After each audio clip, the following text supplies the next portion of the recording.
Back with the team and playing.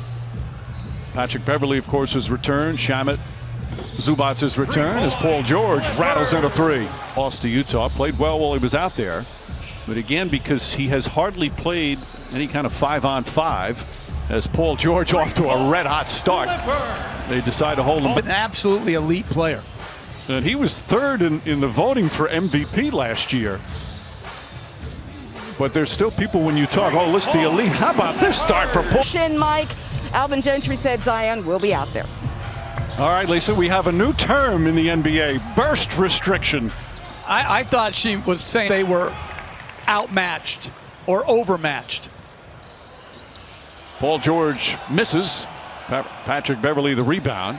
We've seen a lot of comebacks already in the first 3 days here in the NBA bubble. Beverley throws it a little behind, but Kawhi Leonard able to snatch it and throw it down. Call it their original starting lineup. Beverley being back in the lineup, trying to build some chemistry. Beverley came off the bench. I mean, absolutely hit it out the park. When you're talking about a Hall of Fame talent in the middle of a career, stopping to save somebody else's life. Sacrifices some of themselves for the betterment of others. Amen. Jonathan Irons was the gentleman's name that Maya Moore game. Holiday misfires. Paul George another three. 1-point lead. Just about every team in the NBA has set the franchise record for threes made and attempted over the last couple of years with the way the game has changed. Paul George to Beverley. Beverley to Morris. And the Clippers just keep pouring it on. In 20 minutes of play.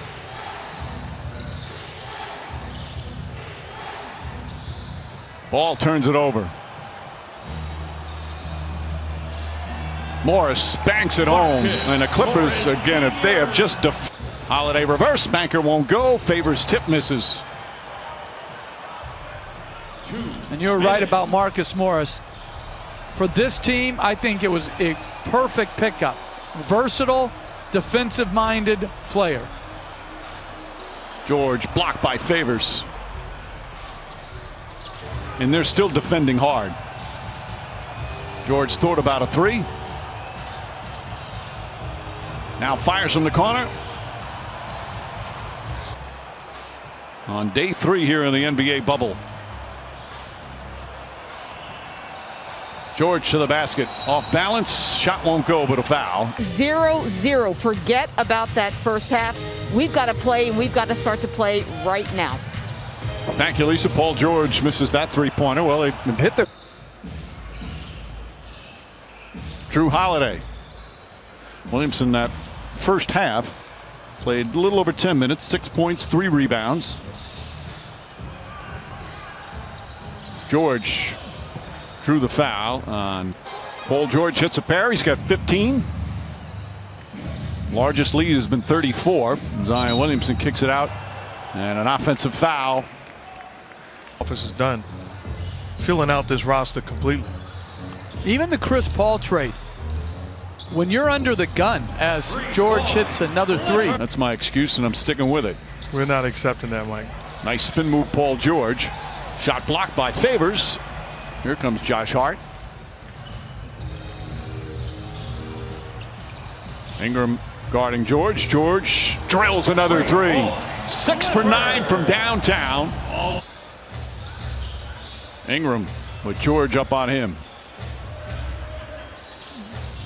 Brandon Ingram's at it. And a moving screen called. Beyond a lapse in judgment.